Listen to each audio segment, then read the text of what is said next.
Welcome to your channel, Night Vale Stories. I want to tell you about a camping trip that turned into one of the most disturbing unsolved disappearances ever recorded.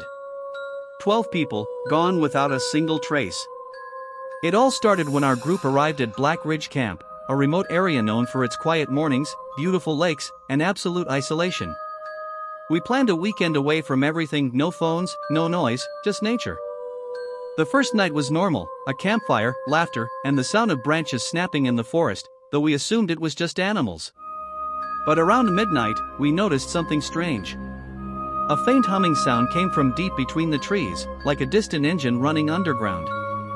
We tried to ignore it, but the animals went silent all at once, no crickets, no owls, nothing.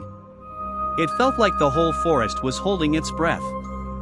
At 3 a.m., the humming grew louder, and the air itself felt heavy, as if the sky was pressing down on us.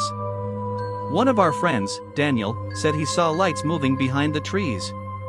We thought he was joking, but his face said otherwise. The lights weren't white or yellow, they were a deep, unnatural blue, pulsing slowly like a heartbeat. When we tried to follow the direction of the lights, something impossible happened. Every flashlight in the camp shut off at the exact same second. No power. No spark. Nothing. That night, none of us slept. And by sunrise, the first person had already vanished.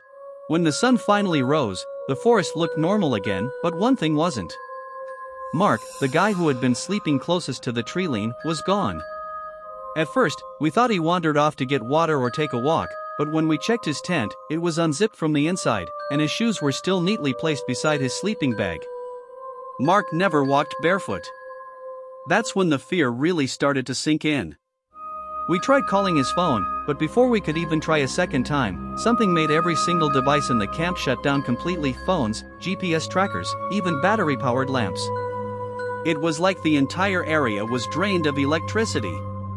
We searched the woods for hours, calling out his name. Strangely, the deeper we walked, the more we felt like the forest was repeating itself. The same fallen tree. The same patch of moss. The same sharp, cold wind hitting our faces in identical gusts. It made no sense. We marked a tree with a knife, and 20 minutes later, we passed the exact same mark again. Something wasn't letting us leave. By noon, we regrouped at the campsite. The humming sound from the night before had returned, but now it was only audible when we stood still. The moment we moved, it vanished. One of the girls, Amy, said she felt like someone was standing behind her the entire time we searched. But every time she turned, there was nothing. We didn't know it yet, but Mark was only the first. By the second night, fear had taken over the campsite. No one wanted to sleep, so we sat around the fire, trying to keep ourselves awake. But the humming sound returned, deeper, heavier, almost vibrating inside our chests. The temperature dropped so fast that the fire flickered weakly, struggling to stay alive. Then something even stranger happened. The stars above us began to fade, not because of clouds, but as if a dark veil was slowly covering the sky.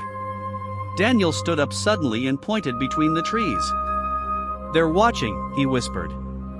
His voice shook in a way I had never heard before.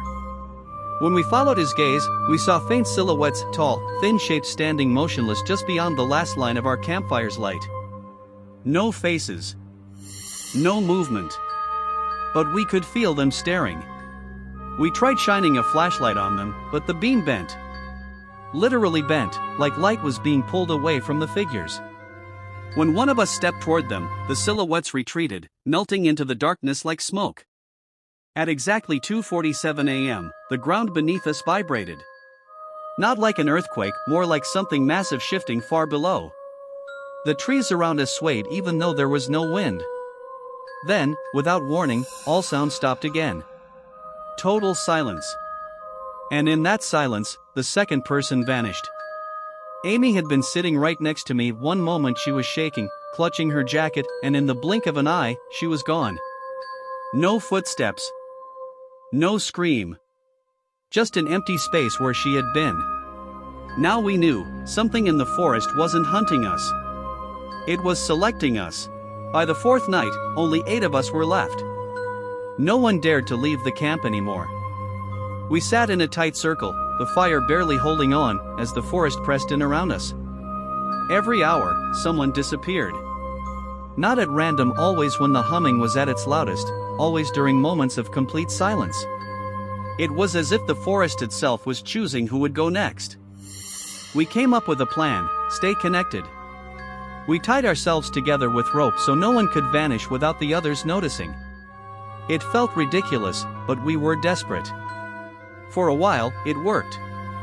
Even when the silhouettes appeared again, this time closer than ever, none of us let go of the rope. But the forest had other ways. The ground began shifting beneath us, the soil rippling like water. Suddenly, the trees around us bent inward, forming a perfect circle, trapping us inside. The shadows stepped closer, not walking, not gliding, but appearing in new positions every time we blinked. The rope tightened as everyone pulled in different directions, panicking. Then the humming reached a pitch so sharp it felt like needles were piercing our ears. We covered them instinctively, and that was the mistake.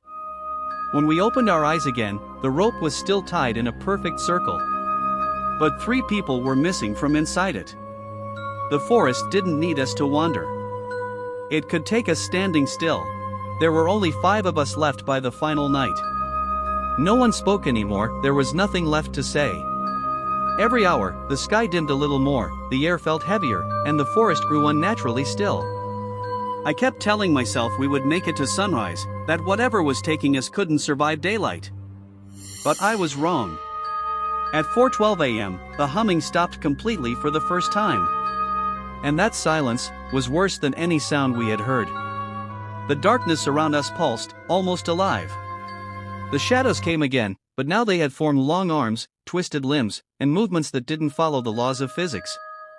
They circled us slowly, like predators closing in for the final kill. One by one, the people around me vanished, not violently, not loudly, but as if they were erased from reality. Their spaces collapsed inward, like the world forgot they existed. When only I remained, the shadows stopped moving.